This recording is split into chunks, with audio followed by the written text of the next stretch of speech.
Let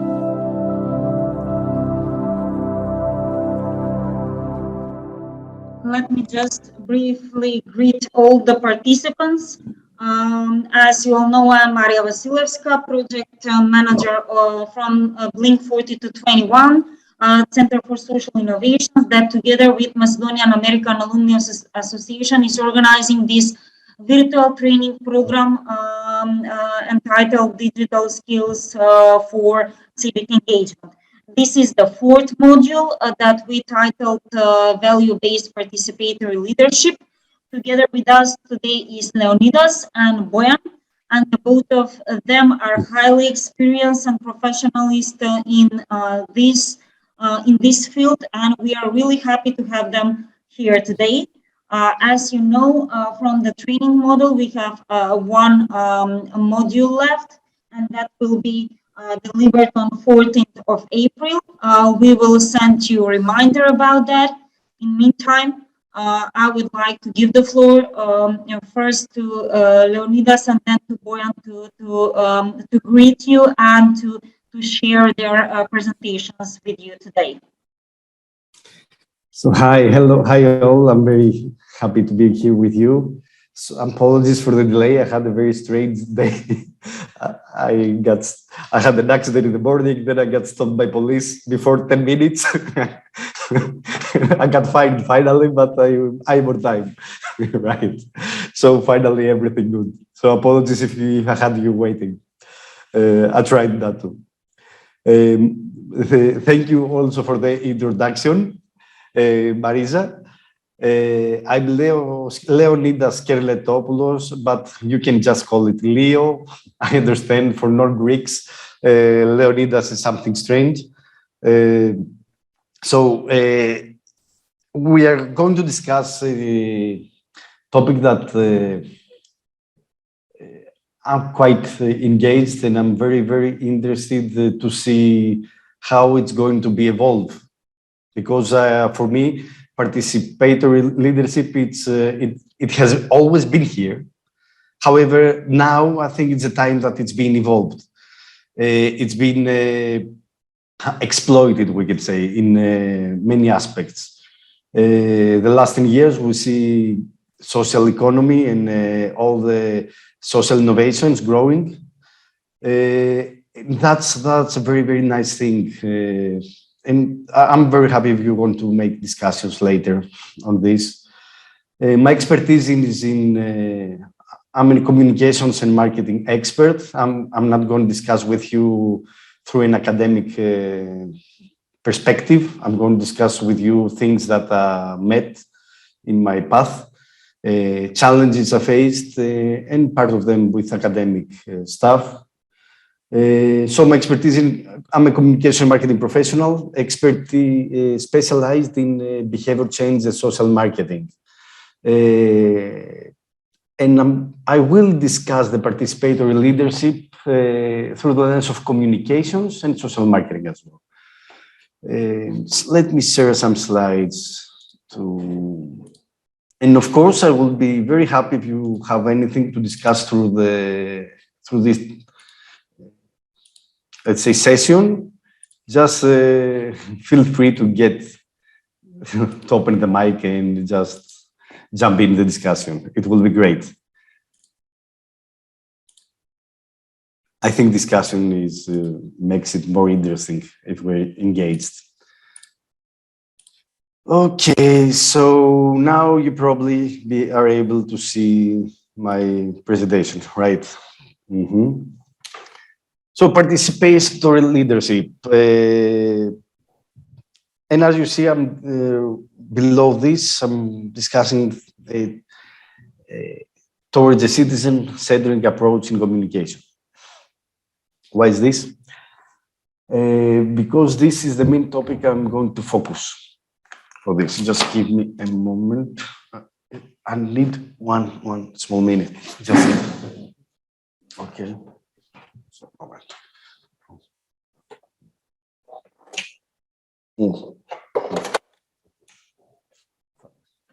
Okay, let's leave it. So starting, let me connect another screen, so I wish to see you. It's interesting. Okay, leave it now. The social challenge. I'm starting with this slide because probably most of you have already seen the Sustainable Development Goals, right? Those goals follow the millennium for history. For the record, follow the first initiative of the United Nations, the Millennium Development Goals. And after the Millennium Development Goals ended, and there was a review of what happened and how the nations achieved their objectives, then they continued as global goals, the Sustainable Development Goals.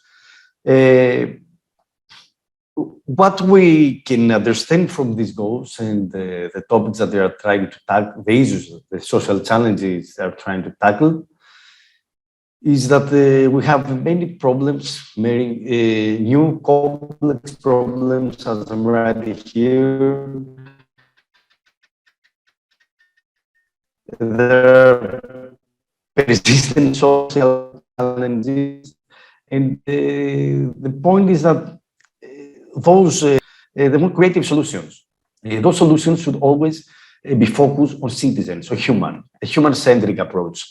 Approaches that focus on the real needs of the people that they're trying to serve. Because what is most common is that policies that are out quite often not helping people face the problems. And we will discuss about this later. So you see I'm writing some of the main challenges. We have chronic illnesses, aging population. Now we have pandemic as well. Smoking, obesity, mental health problems. Mental health is a great challenge. 1 in 5 people suffer from mental health in their life. Poverty, social inequalities, national inequalities, access to education, traffic accidents, and more and more and more, you can see. But all these problems need from us to new approaches, new and modern approaches. And as we said, focusing on people. Another thing that we already know is that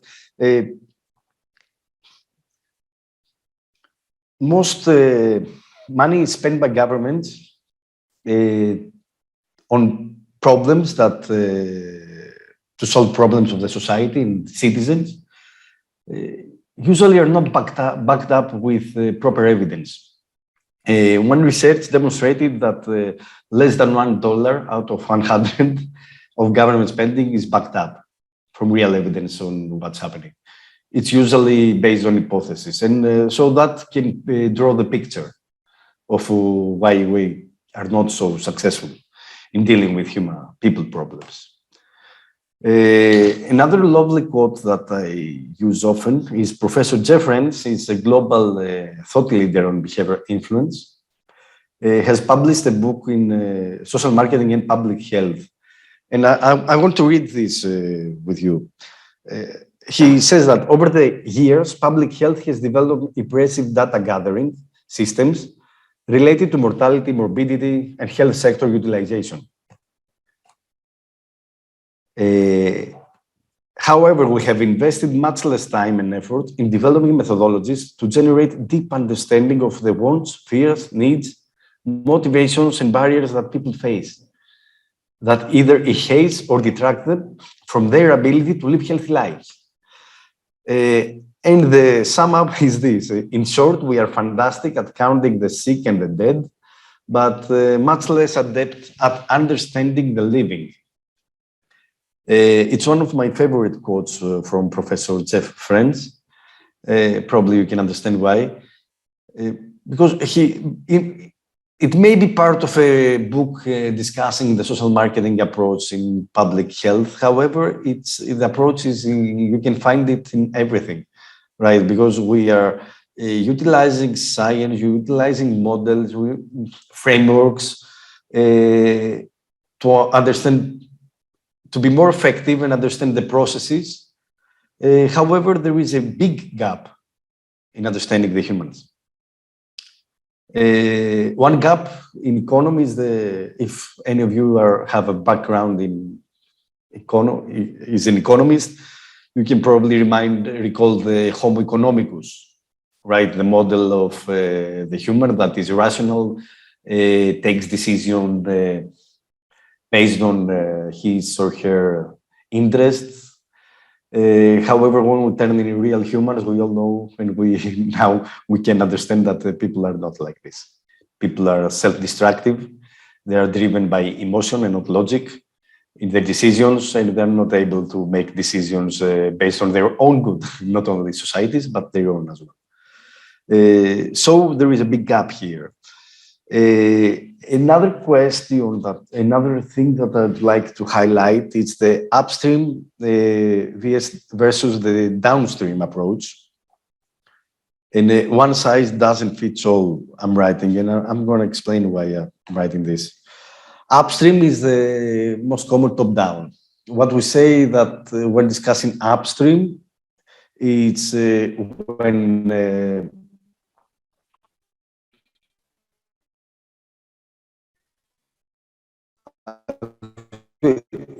the policy makers, the experts make the decisions. We have some experts that decide for us what's the best solution. And that's the most common thing from governments around the world till now. This is called as well upstream because it comes from up, right? This is the traditional approach. You see this sketch as well. The local council decides what's happening inside. However, you see people outside, they also trying to solve their own problems, but nobody hears us.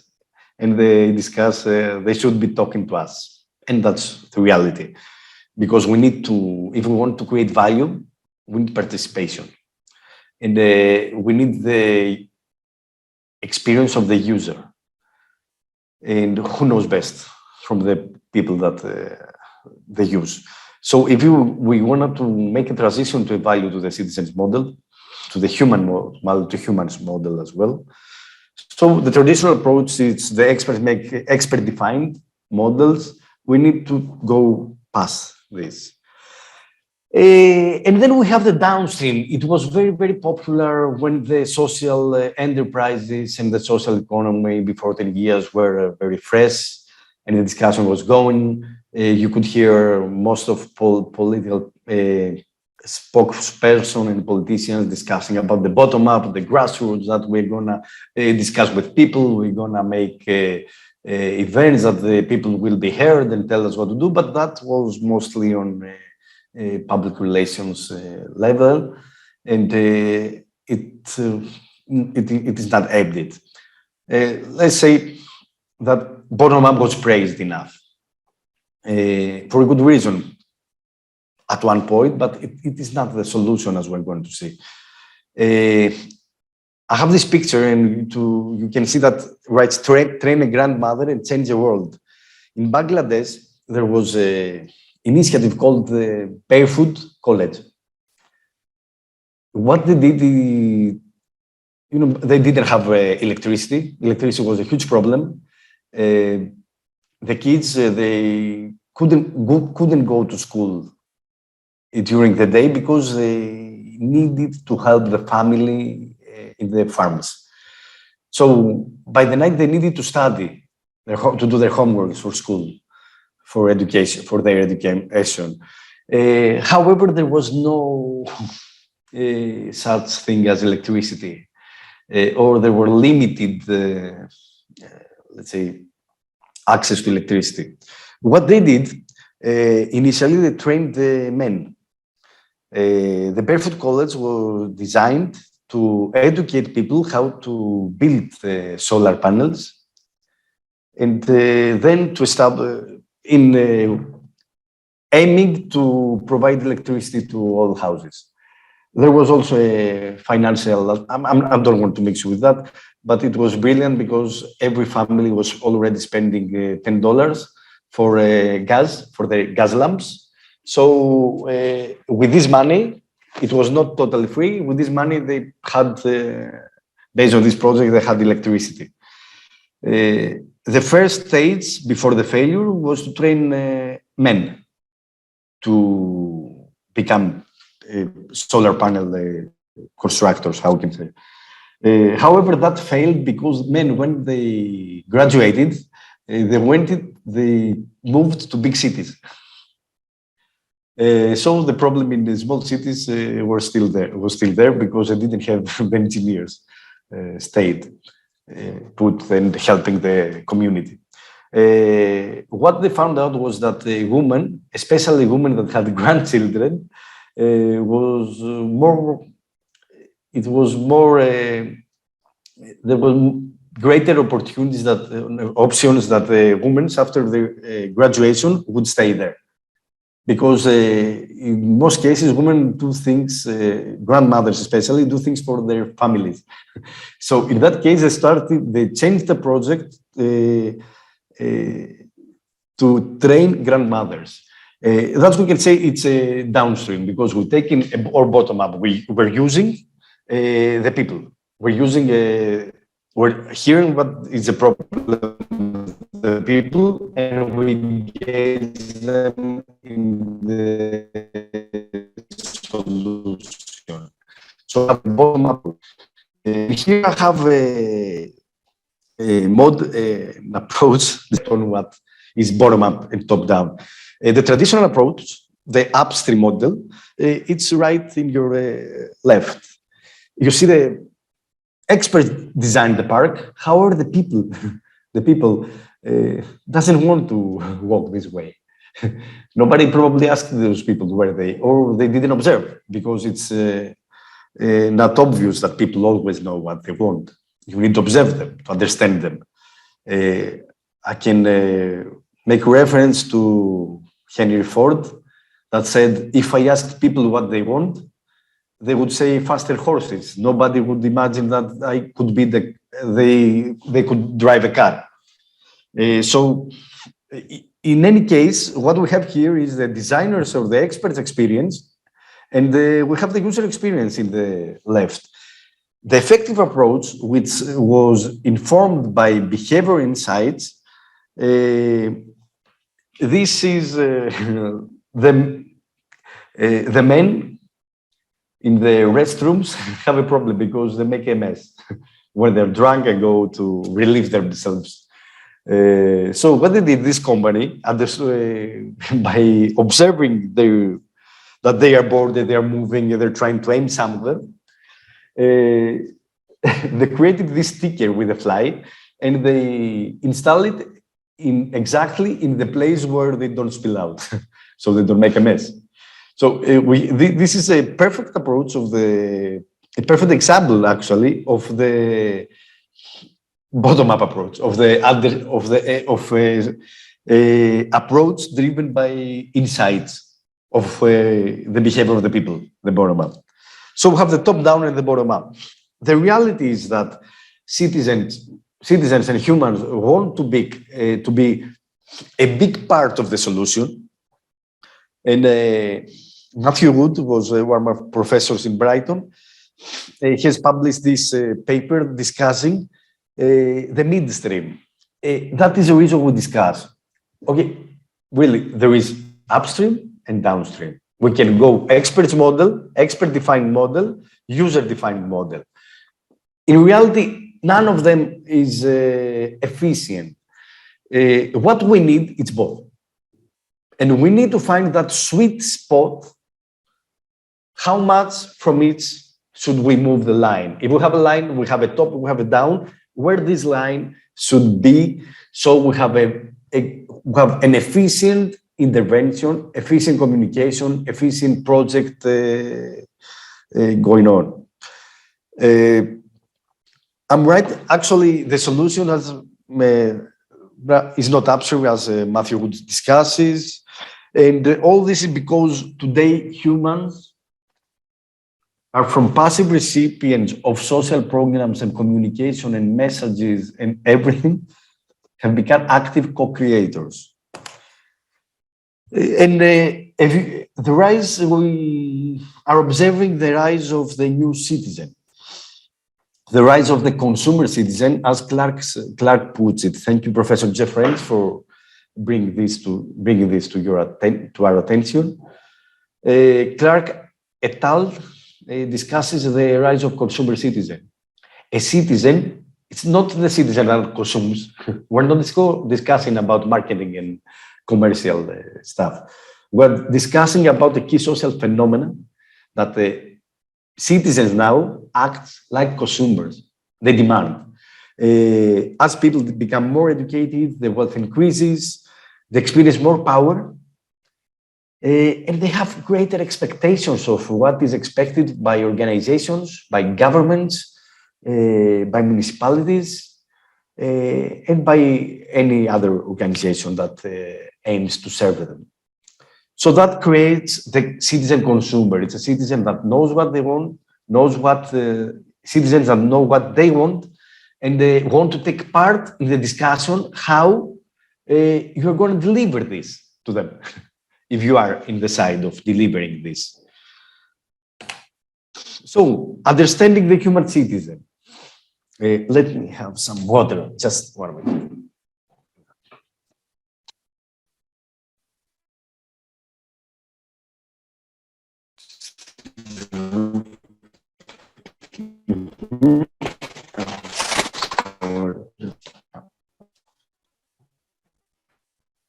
Γαμήθηκε, το θέλω αυτό. Γαμήθηκες. Let's see. Oh. Okay. I wanted to have also something because I cannot see them. However, let's go on. So this unit, it's very extremely interesting. It's the basis of social marketing and behavior change. Is human citizen understanding. We're discussing about participation. In order to help people participate or have policy and decision makers understand how to make people participate, there must be an understanding. We need to have insights on and understand actually how humans behave and why they behave like that. Of course, this is a bigger part, a bigger lesson. However, I summarized some key stuff that will probably be interesting and you can explore more of them. So we're going to understanding, theory, insight, data, and evidence, informed audience segmentation. We're discussing about that we need to theory describes many things that has many tools that can help us understand the people and deliver insights on how people are going to behave. And all our intervention or communications need to be based on data and evidence, must be informed by data and evidence. And all the segmentation, I should put a comma here because it's something different. We need to understand the audience that we're trying to serve. And you see a blanket. That's because if we are not going to segment people. That's the blanket approach. The blanket approach is that all in one. We serve all. We can never serve all people. In order to be efficient, we need always to create segments. That's a marketing, actually, a marketing and management tool. The segmentation. Divide our audience in parts in order to understand them better. And if we can understand better their needs and wants and fears, then we're more close to help them participate. Thank you. Έχουμε άλλο εκδήμα ή μέσα. Έχουμε άλλο εκδήμα ή όχι. Αν έχεις να συνδέσω τον προσέξω να μου δείχνεις. Δεν βρήκα. Βρήκες. Είχαμε κι άλλο. Έχω αφήσει κι άλλο μέσα. Είναι μικρό. Μικρό είναι. So, please keep in mind, in order to understand people, just divide them. There is no one size fits all. Different segments of people have different needs. And if you don't be, if you not spend some time making segments, that will be not in favor of the desired outcome. Okay. What's happened? Let me do it again. Sorry.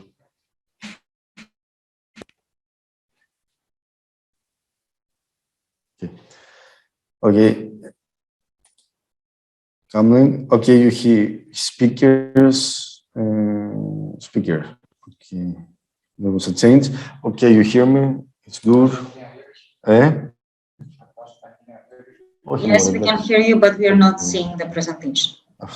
Thank you. Ευχαριστώ. Yes, we can hear you, but we are... Now I think you can see, right? Yes. Okay. It's a thing with the screens. No problem. So, still listening, probably. Good. Probably. Come on. Sorry, just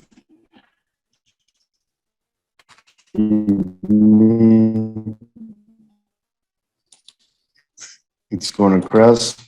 Maybe PowerPoint, I think, crashed. Oh, τι έγινε τώρα. My God.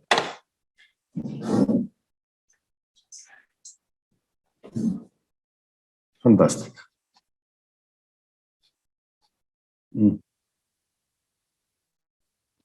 1 minute.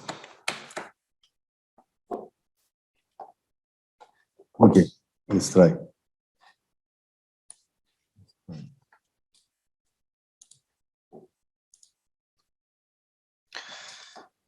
That's good.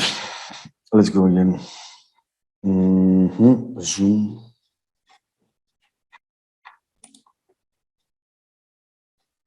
Screen 2.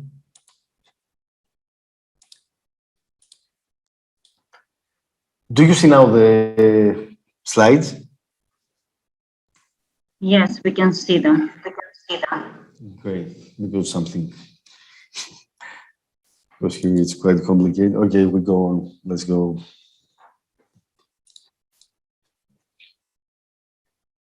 Let's go. So we're here, and then let's go to some funny stuff. So understanding human, that's humans, right? You can see that we cannot understand humans. Humans, the decision of humans are not done based in logic. Here you see a fitness club, and they're gonna train for 2 hours. However, they prefer you see for how is it 10 steps. They probably need this, right? And there are many examples of that demonstrate that the rational behavior of humans. For instance, a rhetorical question here is: what is the percentage of people who change your lifestyle after bypass surgery? What we would guess that would be a big number, right? So say, okay, you were close to die, so probably you have adopted now a more healthy lifestyle. However, it's 1 out of 9. After a bypass surgery, only one person changes her lifestyle. And that's amazing. But however, that says a lot about how people behave, and that it's not discussing only their interest and they're good. It's not quite a motivator to participate in something that we want to have. I also have that's a great example. It's they don't always behave as expected. That's an example from a school in the UK. Because the parents were always late to get their kids. That is a problem for the school, because if the parent is late 1 hour, they need to have somebody to guard the kids. The teachers were there, they couldn't leave. There is too many operations that need to stay there until all the kids leave, and some more be postponed for later. So the board of the the council of the school decided to have a fine, to charge each parent that was late to pick up their kids to pay €100, 150 pounds, I think. No matter, let's say £100. The results were remarkable. Again, once again, the Homo economicus is not exist, because they noticed increase in the parents that were late, arriving late to pick up their kids. And after researching that, they understood, they got a response that the reason, the explanation was that they were late because now, okay, the school needs money, and that's a good way to pay the school. And okay, it is convenient because I can pay, so they can keep my kids more. So there were some response like this. So it was not only, people not always behave as expected. And financial motives or demotivate, it's not a demotivator, the financial, the fine. Actually, I got fined before half an hour, right? I'm going to run again with my car. Most policies, it's not that I'm gonna always work. People are optimists. That's a research. Okay, let's don't stay there. Let me say the Dunning-Kruger effect as well. I have this in our presentation because it is very important, I think, to understand this theory, because can tell a lot about humans, especially can tell a lot about the COVID situation. We have many people denying the existence even of COVID, right? And that explains much of it. The less you know about something, the more confident you are about your opinion. And that's happening because you don't have the filters to evaluate if your opinion is good or right. So in any case, we always need to take into account to walk in the shoes of our people that want to engage in our communication projects or anything as well, or policy or service. To take into account what is the status, how much do they know what they know. The more you know, the more you are quite, let's say, the more you are prone to accept that you don't know. If you see, if your knowledge is high, you don't say that I know everything. Usually you say, okay, trust me, it's quite complicated. It's not like this. It could be this, but I'm not sure. We need to see the evidence. And that's the response of somebody that knows. So depending on, if we segment, let's say that's a great example as well for segmentation. If we have people that have high knowledge in the field that we are, as in the field that we are, then it's a different segment. If we're discussing something, but we have both of them, we cannot talk at the same time to both of them. So it's very important to understand, this is a great theory for me to have in mind, because people behave like this. Insights are important. That's in 2018, a trust indicator from the United Kingdom. See that in 2018, nurses and doctors were very high in this as a profession. The question was if they were trusted to tell the truth. But I have more of this. Imagine before many years, doctors were advertising tobacco. And that's right, that was good, that was acceptable. Awkward, however true. And that's another thing that about insights and understanding people, that is research in Greece. I have both outcomes of 2018 and 2030. It's again the trust factor. Who Greeks trust? In 2018, you see that army is the first, police second, school third, and we have a president of democracy number 4. No need to read everybody. In 2020, we have COVID, right? Closing. Army first, national health system second, statistical agency third, and we have private sector enterprises fourth. See, in 2 years, how many things, how the perception of people changed in general. So this is those are good data to take into account. But in any case, you need this data because it can help you. If you want to engage people, you need to understand what they value. So to offer them an exchange to participate, because it's all an exchange, as we're going to see later. It's an exchange between you and your audience as a leader, if you want to follow you, right?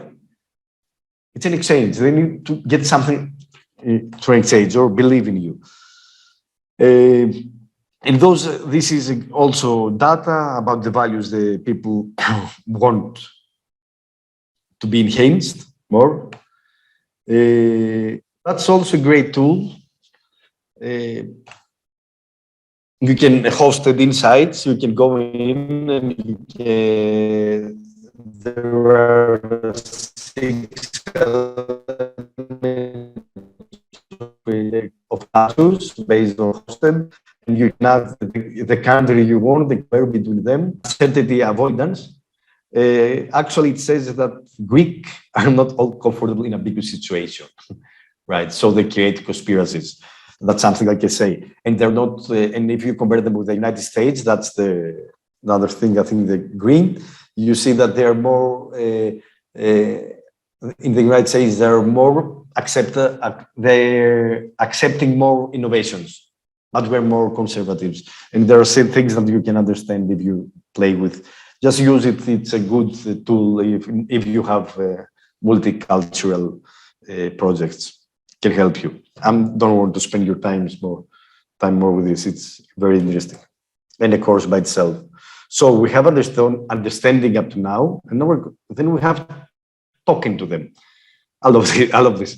The British are brilliant in their announcement.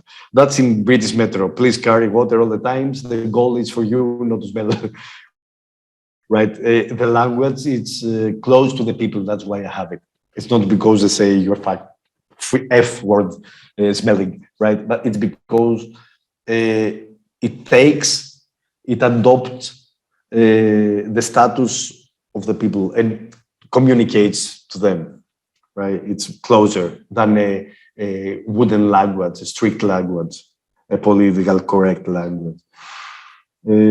So talking is very important. You need to talk to their language.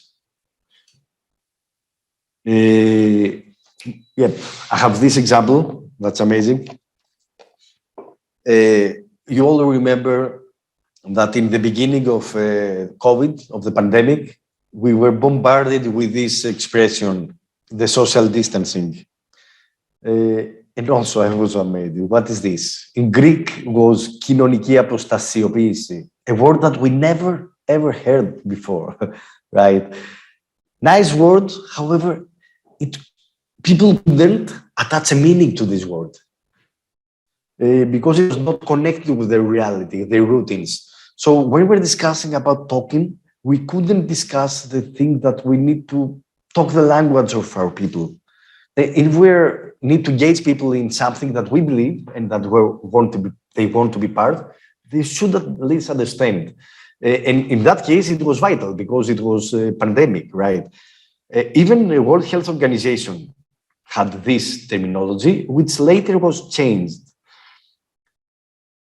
Practice social distancing, it was not so clear because it was a new term, it was unclear, not specific, it was conceptual, right? It would be more effective to say, stay at home, get groceries once a week. It is to the point and speaks the language of the ordinary people in their everyday life. That's what you can do where non-words, clear, specific, and concrete message. The change here was that the social distancing became physical distance. Yes, I can understand physical distance. And Hits Marketing, a great marketing company, had this, created easy to consume messages.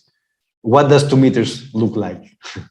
like two supermarket carts, or like your bed where you sleep, the stretch project, because that's 2 meters. And that's a great example, because what they did was, okay, we need to talk to people. We need to give them message that is easy to consume, because they are bombarded with messages the whole day. Then we have understanding, talking, and engaging. This is called nudge. This, or libertarian paternalism, right? You have the choice to do the right, but I can push you to do something that is better for you. Yeah, it's healthier to walk the stairs. However, you don't. With these paintings, more people statistically will join the stairs. In some cases, when there were kids involved, they installed, and teenagers installed pianos in the stairs. So people were playing, but that's exercise. You may also notice in airports that you need to exercise for 10 minutes and get the free water machines. There are some, so all these are called nods, right?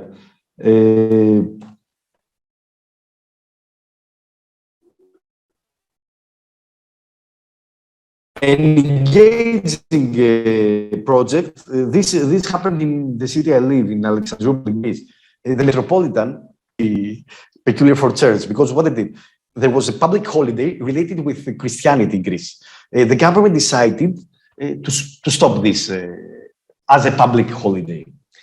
The problem is that when this was an official public holiday, the kids, the students, were taught about the 3 saints of Christianity. And the history and all these were connected, were close, attached to Christianism. So the church actually, what the loss was very big, because it was taking away their believers, right? So what they did, say, okay, that is also an nudge, libertarian, a hug actually it's called for us.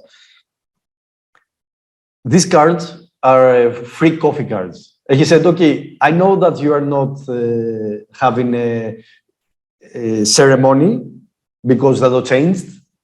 But however, if you come to church at that day, I can give you a free coupon to have a coffee everywhere in the town you want. He engaged the whole stakeholders, so the whole coffee shops of the city, to bring these coupons back and get paid from the church. And that's actually a social marketing approach. It has many elements under the framework of the social marketing, because it's quite an intervention. Yes, you're free not to come, but if you come, we give you this, right? That was an exchange. I know you are going for coffee. Come for 50 minutes, hear about the 3 saints, and then go away with your coupon and have a free coffee from us, right? So that's the engaging. So we need to have engaged. In that day, they had 461 kids going to the church. Only 1/3 of them used the coupons. So probably it can be, we can say that it was turned with a success, this project. So you need to be engaging. Supporting, we need to offer solutions that support people to get engaged with what we want. We want to have them participate in what we have. As we said, I'm not discussing only as leaders, I'm discussing for projects, for communication, for interventions. In any way, it's the same principles. So supporting means that this is a great project, again in UK, Hackney, if I think, I'm not sure. Support and hug. Hug means that it's a conscious intervention with a reward. And support in terms of design. You know, British women get drunk often. British people get drunk very often. However, the women on Saturdays or weekends wear high heels. The problem is when they are drunk, The high heels were broken and they fell, so they had to be treated from NHS. Another effect was that usually they took their shoes off and walk barefoot. They were step on glasses, broken bottles and all this. They had problems, they were lying in the streets. They had police would go at that place. It was a noise and they were consuming many resources from the police and the national health system.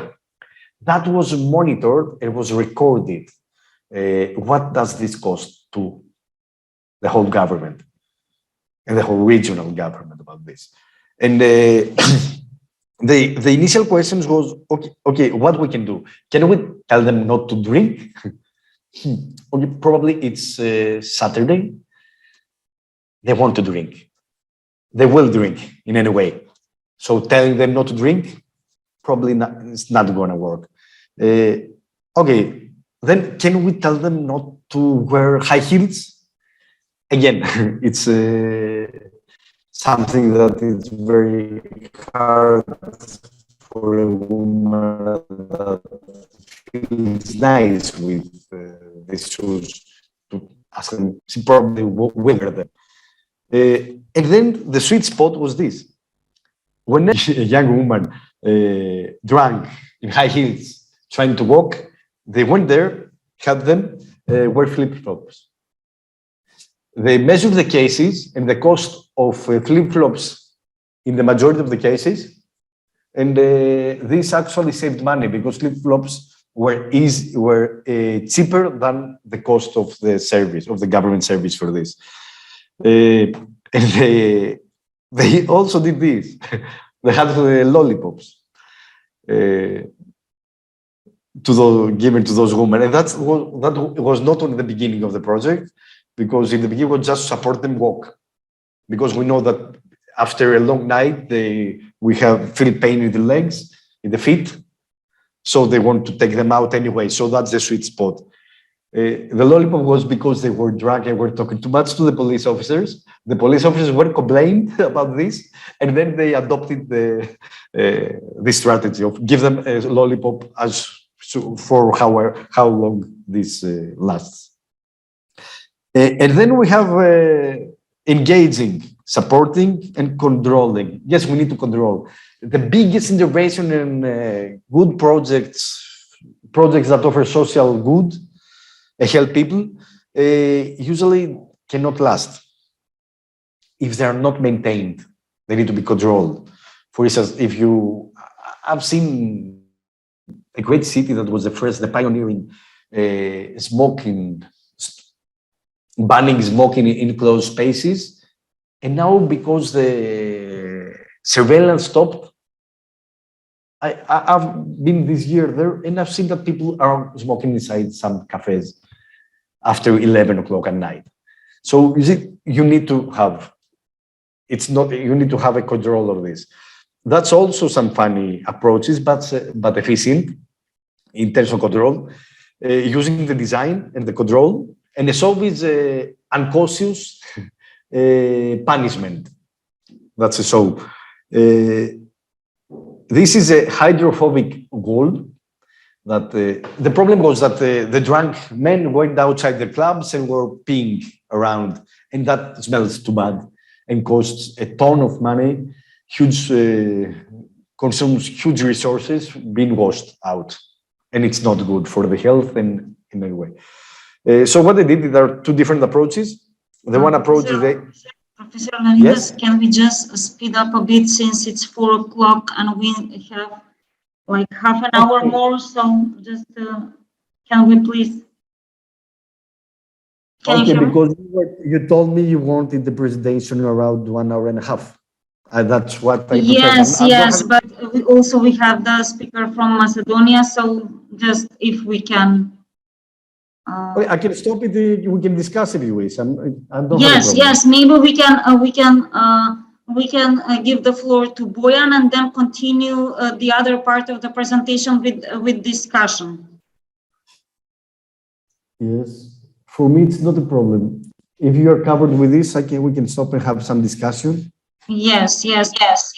Just to give some national context to all of it through a couple of ideas shared by Boyan, and we can. I think that the topic is really interesting, and we can continue discussing it. Thank you very much. Thank you very much. Can you hear me? Yes. Great. Thank you, Maria. Thanks to Blink, to MAA, to the embassy for organizing this fourth module of virtual learning. An interesting topic, which is called value-based participatory leadership. I will try to be in 5 to 10 minutes finished in order to have more space for discussion. First of all, I would like to emphasize the role of the youth, or the role the youth is playing in the process of gaining the value-based participatory leadership. Why? Because only the Generation Z and other young generations, such as millennials, can bring the change in the society. That's my personal opinion, which I would like to share with you. And these are the only generations which can make actually the change. No other generations can make the necessary changes, at least in our country, in North Macedonia, because I will stress just one point. Why is that? These young generations are born, raised, and fully functioning in the era of digitalization, social media, virtual reality, because digitalization is closely related. I would say digitalization is a sister to the value-based participatory leadership. Digitalization enables actually to fully implement the values of good governance, which include transparency, accountability, proactiveness, dialogue, inclusiveness, improvements of democracy and human rights, etc., etc. So let's conclude again. Only the young people can implement and develop value-based leadership. That would be my main point for the beginning. I will give some new fact, which is actually published last week in North Macedonia. According to the new census, we as a country have lost more than 154,000 of young people aged 15 to 29 years. So 32% less young people present in the country 2 decades later. So it's a huge number. 1/3 of the young people at least lost from the country. They're not lost. They have found their ways, which is totally legit, which is totally understandable. And it's not a judgment, but it's a fact that we should think and accept this as a strong message, strong argument that we have a leadership crisis. And there's the second point. So that's why if we want to change the system in the country, if we want not to become a country where only the bureaucracy and pensioners will live, we should change the leadership. And that is closely connected to the value-based participatory leadership. It is closely connected to the principles of good governance, and guess what? Also closely connected to digitalization. This is a message. This should be a message, actually. I hope that it will be received as a message to the political parties, the stakeholders, and institutions, that the wider space in the decision-making processes on national and local level has to be given to the young people. It doesn't mean that the leadership process includes that we should decide how the young people will live and function in the country. No, that's not participatory process. What's participatory process? To cooperate, to ask, and to let the target groups decide about themselves. That's participatory process. That change of leadership, that change of values that we are discussing now. So the dilemma which occurs, not just from the census, but before that, why is this immigration so big? Is it because of the economic reasons, salaries, etc., or it is also the quality of life and more rights. It's very, very important dilemma. This is a combination, but it's more and more visible and present that quality of life and the space that the young people has in the Western countries is something that's missing here. So my thesis is always that we have only two options as a country or as a region, if you want, of Western Balkans.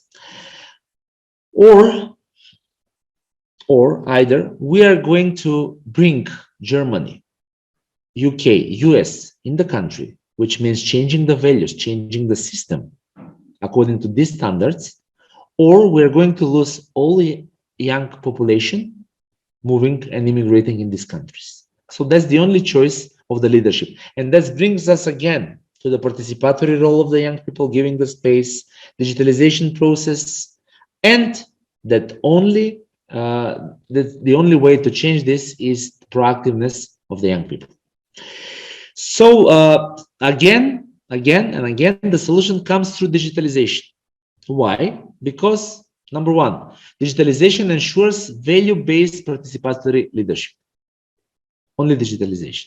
Because second, digitalization fights against corruption, which enables equal opportunities for everyone and more chances for everyone, especially for the young people. One of the main reasons why people immigrate is the widespread corruption, which doesn't let to have normal leadership, normal processes, and normal space for everyone, especially for the young population, which is mostly based on the freedom that digitalization enables. And three, digitalization enables economic opportunities for the young people. What are the examples in North Macedonia? I would mention two. Upwork, I hope, remote or online work, which enable young people to work in flexible hours, which is really important thing when discussing the labor markets and when discussing leadership, because the leadership is not just in the country and institutions, it's also in the private sector, etc., etc. So flexible hours, living apart from the parents, being independent, and gives more than existence, more freedom, more choice. Be on your own, because tens of thousands of young people working on Upwork and other platforms in North Macedonia can earn enough money to live really good quality of life here, and they do not have that possibility with this sum of money to immigrate abroad. So if the country or if the leadership gives more opportunities, includes more people, giving them chances to tell what they need to be more developed and more earning from these platforms, not just treating the young people as a tax material. Oh, you have earned 500 euros of 1,000 euros, you should give me the tax. It's not just the tax, it's the opportunity. Young people are more than a sum, more than a tax, because these platforms allows tens of thousands of people to stay in the country and not to be part of this 32%, which I mentioned before from the census. Second, the State Statistical Office, National State Statistical Office, data shows that average salary in the IT and digitalization sector is 1,250 euros average, which means salary starts from 500-600 and goes to thousands. So this salary is the highest salary that is given in the country, and still is raising up. And this is the second year that we have this data on the top.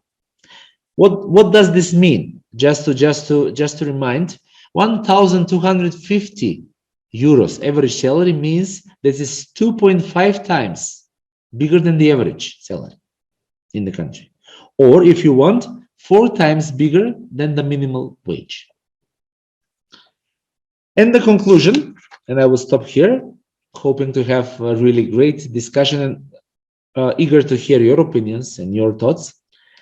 If you want to see the change in the leadership, we should create the change. Who should lead?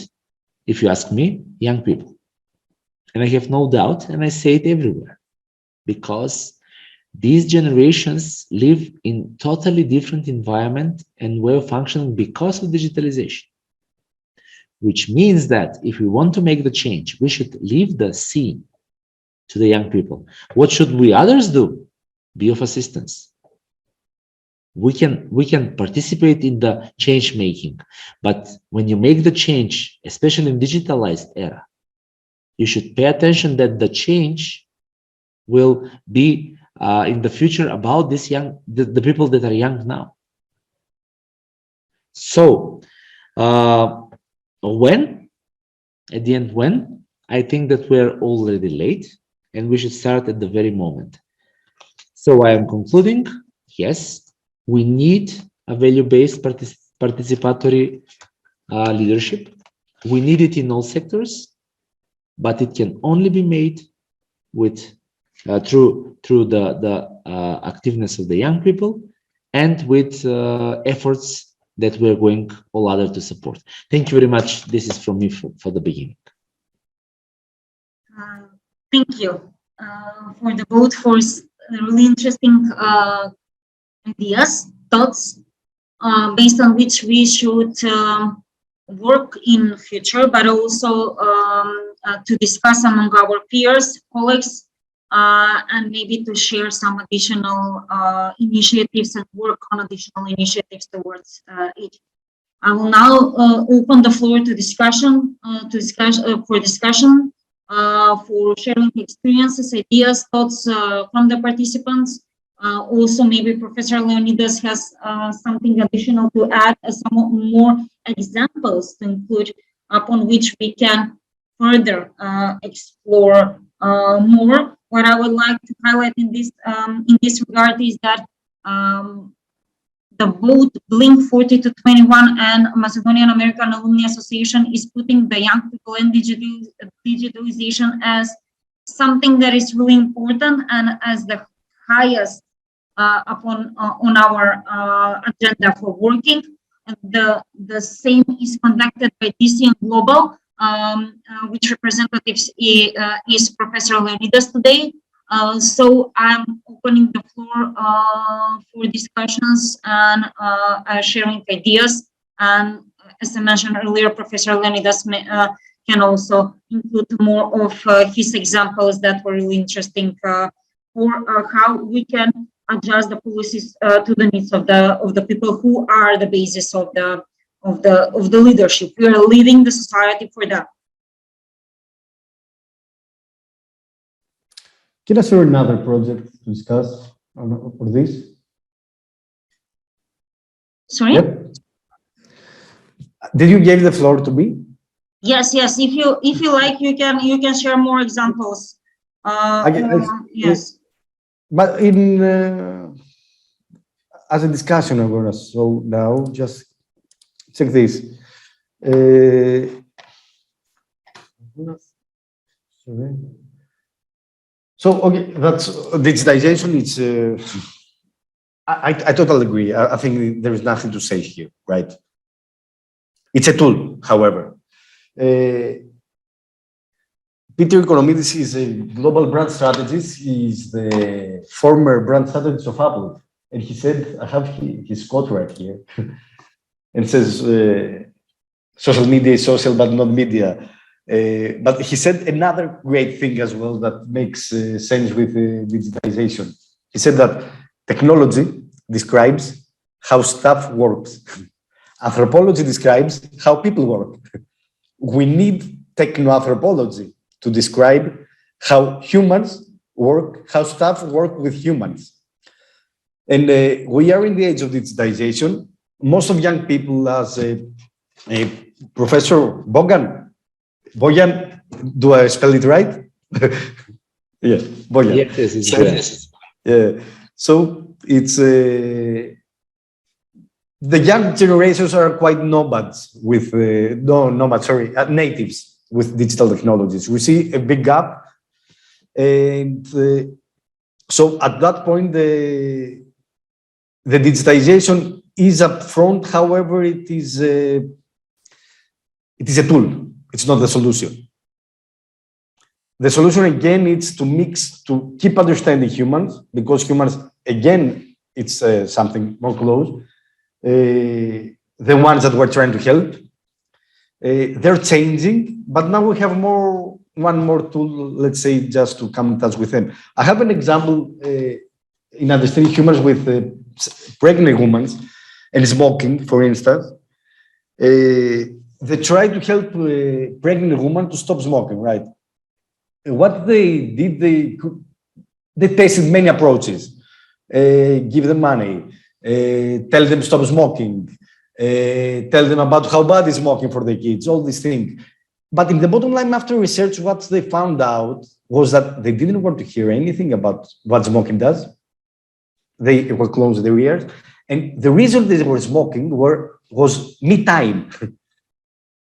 That's what they needed. Because, oh, keep the child, I'm gonna make a cigarette. That cigarette was 10 minutes, the me time. So they created another approach to give them more me time in another ways. So they managed to minimize the need for smoking because they gave them more what they need. I know that's not something in a digital, digitization, sorry, example. However, it's the humans. The same happens in our behavior.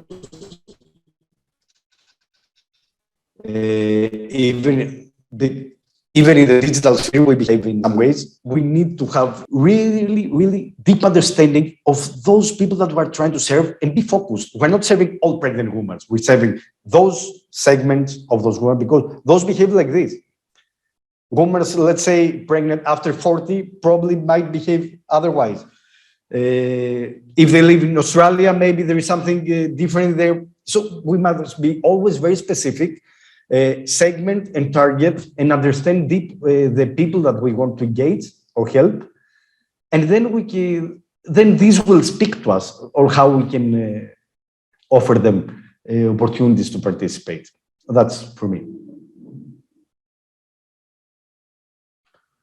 And I'm not sure, have you heard about the attention economy as a term? No. Yeah, that is very interesting. Attention economy, it's because we are receiving thousands of data daily, especially with the coming of social media. I have an image. Let's see. The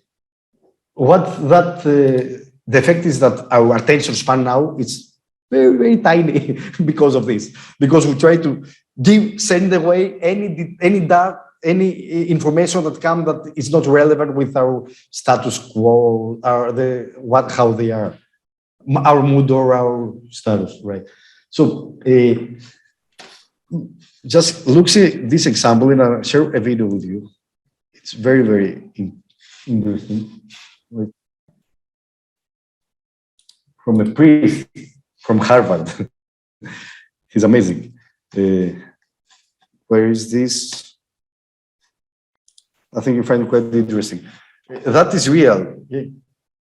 So you see that's this picture, right? With the doctors. Can you see it? Yes. Yes. Okay. So what's happening here? It's that you see that it's big money, right? The US healthcare system is losing 650 million per year because of distracted doctoring. That's scary because what distracted doctoring means, it's that our doctors, when they do surgeries, right, they talk to the phone. And that cost to the healthcare system, right? And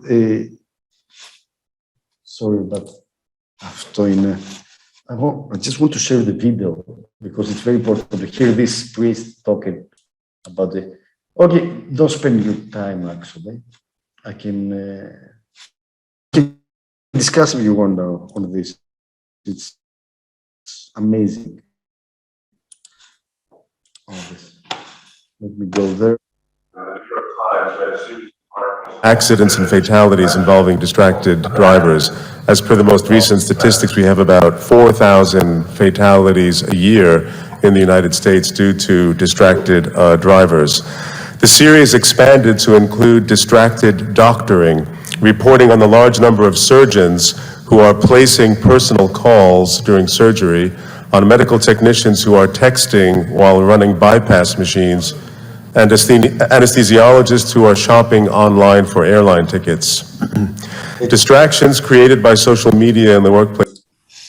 So you get the picture. So that is a new challenge. We're talking about participation, but it's a new challenge because people are called to do things from the time they getting up, right? And there are hundreds of them. So how are we gonna separate ourselves that this is good for you to participate? Okay, I'm a leader, right? I lead a great project on disinformation, for instance. Now that it's a great problem of our era. So I want you to participate and don't listen to what they say. So how can we engage them? I don't have an answer, right? That's the challenge we have. They're overbombed about this information. So that's something that we always need to take into account. We need to make them, there is a marketing threefold, we say that fun, easy, and popular, make it fun, easy, and popular, right? So to be engaging, but that does appeal to everybody. No.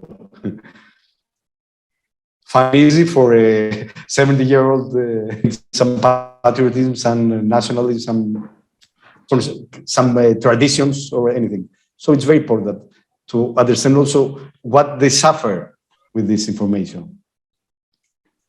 If you have any questions, I don't want to consume more of your time. I'm always happy to engage in discussions. Yes, I would like to invite participants to share any questions that they might have in this stage for the both speakers. Please feel free.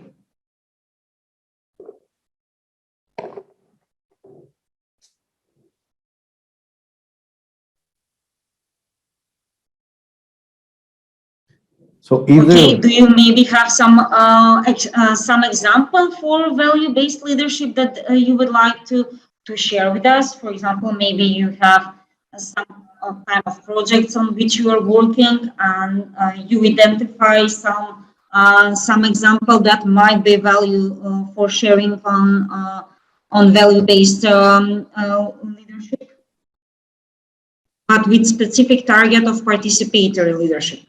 For example, in your municipalities, are you called to participate in the development of the municipality's budget?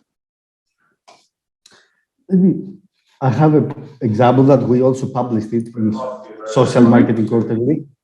So we will share this because it's easy. It's a city of Trikala. It's called Trikala. It's a local city. It's a good practice, a best practice actually. Okay. Let's give you. Okay, let's go. If you need more info, you can just ask me. It's a paper and a poster that we published on this. It's a citizen, the program why is good, and we're discussing about this. This is a mayor. He's very progressive. He said that we didn't have the financial resources to change the city. However, we could work on changing the citizen view of the city and encourage them to take out their good self. When we presented this project in the Edinburgh, it was very funny because I can stop sharing and we share again later.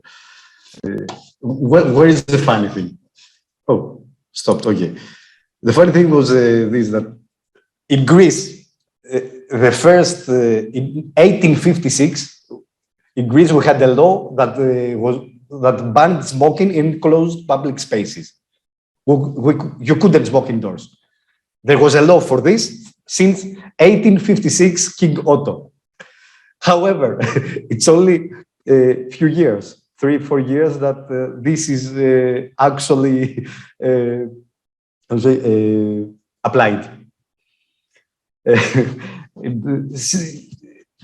So when we presented this, everybody said, especially from Arab countries, we had many people, okay, why we're discussing this? Because there is a law, you don't smoke, so what is the point? The point is that Greeks don't obey the law. You're Balkan, so you understand this, what this means, right? We do. We follow the norms. Okay, the law says the law discusses that it's banned, you cannot smoke, but the norm says it's okay to smoke. So we follow the norm. And that is the biggest hit here was the norm. Trikala succeeded to be the first city to not smoke indoors. In all Greece, we were smoking as well. What just happened after the review of the law? The coffee shops only, instead of ashtrays, they brought you small pots with water and a flower. If the inspector comes, they say, but it's not the ashtray, it's a pot, right? So that is, okay, it's not actually funny because we should not be like this. However, that is how we were for many years. And Trikala succeeded in being the first city in the whole Greece that you couldn't find any shop, any coffee shop or restaurant that allowed people to smoke. And people who didn't smoke inside. So we can call it, in theory, this is called positive deviant. It's a very interesting theory. You can search about this. It's amazing theory. That it's a positive deviant because you have the rule, and this is a great exception. A positive exception is in the rule, right? We have many cities, and only one managed to do this. How they did it? Through value-based and participatory leadership. The paper was described as a citizen-oriented program because they engaged everybody. They understood the shop owners. When we interviewed the mayor, it was very funny because when he officially announced what happened, that we decided that smoking is banned from enclosed spaces. They went in, some members of the council, city council, and some outsiders, students and coffee shop owners, actually raided the city council room and light a smoke to create the resistance. And he was threatened that you are not going to be again mayor. We destroy you and all these things. However, they kept going because they researched. They started research that 75% of Greeks today, at that day, are non-smokers. And from their research in the city, only 7% said that, okay, we don't agree with this ban. So typically, the percentage was very small. What they did, they created a nice narrative because Trikala is the #1 destination for family tourism in Greece every Christmas. So they said, we don't want kids to go and have the second-hand smoking effect. Do you want? And we are the first city that we do this in all Greece. So they engaged people. They understood that the fear of the bar owners was that if we ban smoking, we are going to lose clients. They say, okay, you are not going to lose because we will offer you free space without you need to pay. So in order to make it short, what they did, they engaged the police because they needed monitoring, surveillance. They engaged the bar owners. They engaged the community. It was a multi-level stakeholder engagement project, and that can be an example in participatory leadership because what they did, they led the project, engaging everybody. They had the intervention design team, which included citizen smokers and non-smokers as well, to have all the views in the city. So I think that if you want to discuss on this, something it's great because for me, it's one of the Greece's greatest example in participatory leadership. It is a project actually led by the municipality, but implemented by people, actually. But in the midstream, both policymakers and decision makers and the community. They were both engaged. That the sweet spot, as we said in the beginning. They engaged both all together. They were work. Okay, the policymaker did the work. Okay, we will survey. We will make monitoring. We will give fines. We will go do this. And the other people say, okay, we will design things that people that the bar owners will accept, and we will help people understand why they don't need to smoke inside. And all together, they created a great narrative, a process, and a successful implementation. Yeah, that is really good example. I think that we have some of them also in our country, basically, but they are more connected with social aspect and social measures that are requested and are developed jointly by the municipalities officials and the citizens, but mostly related to social aspects and social measures. However, we Blink 4221 and Macedonian American Alumni Association would like to invite the participants to form a teams, to invite peers, colleagues, friends, or make a team between themselves and develop a project, idea, initiative, something that was motivated by this training and by these modules, in order to share with us your idea, so that we can provide you a mentor that will support you in development of that idea. We develop a Google form. I have shared with you a few times the Google form, but I'm sharing it now in the chat, so you can use it. You can share your ideas in that forms, and we would be happy to support you in the development of that idea. If we don't have questions from the participants, I would like to deeply thank to the both speakers. It was really interesting topic, and we consider it highly value topic for this training program. We will share the contact mails from the both speakers with the participants, so I assume that they can contact you in case any additional questions might arise in meantime. Of course. Do we have any? To close it, I believe it's to sum up everything, what I said, it's that think of it as an exchange in any aspect. You need to create an exchange between you and the people that you need to engage. That is an exchange that they value and they want to buy in, let's say. Yes, Bojan shared his Facebook account and the account of his organization. They have some interesting researches that you can check, and that can inspire you in the development of your ideas. Once again, thank you for your participation. We will inform you additionally and remind you additionally for the last topic, development of digital campaigns for civic engagement. And we're wishing you all a nice day ahead and a nice weekend ahead. Thank you.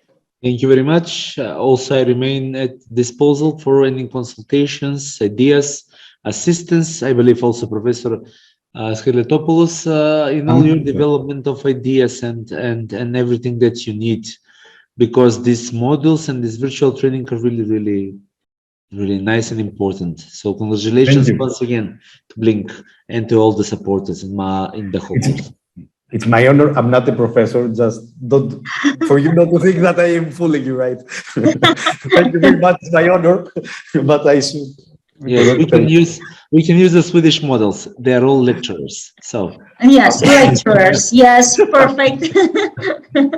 But however, we remain at your disposal. Thank you. Thank you. Yes, thank you very much for all.